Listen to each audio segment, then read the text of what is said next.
आज महाराष्ट्राच्या मुख्यमंत्र्यांनी लाडका भाऊ योजना जाहीर केली। खरं तर बजेटमध्ये मुख्यमंत्र्यांनी मुख्यमंत्री युवा कार्य प्रशिक्षण म्हणून बजेटमध्ये तरतूद केलेली आहे। त्याचं गोंडस नाव की लाडका भाऊ योजना म्हणून त्यांनी ठेवलेलं आहे।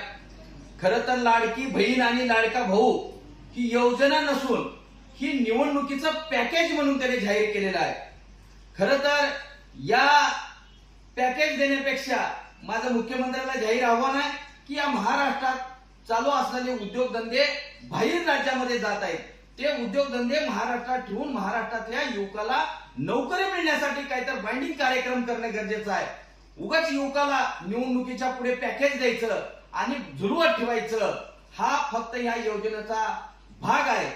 माझं या माध्यमातून मुख्यमंत्र्याला विनंती आहे आणि या योजनेचा भाग असा आहे की लाडका भाऊ योजनेतून लाडकी बहीण योजनेसारखं नाही, ह्याला फक्त प्रशिक्षण इंटर्नशिप काळामध्येच पैसे मिळणार आहेत, इतर काळामध्ये मिळणार नाहीत। म्हणजे आता फक्त निवडणुकीपुरतं या युवकाला पैसे मिळणार आहेत आणि पुन्हा पैसे मिळणार आहेत, अशी ही बोगस योजना मुख्यमंत्र्यांनी जाहीर केली आहे। या योजनेपेक्षा मुख्यमंत्र्यांनी महाराष्ट्रातल्या युवकाला नोकरीचं काम द्यावं असं मी या प्रसंगी जाहीर आवाहन करतो।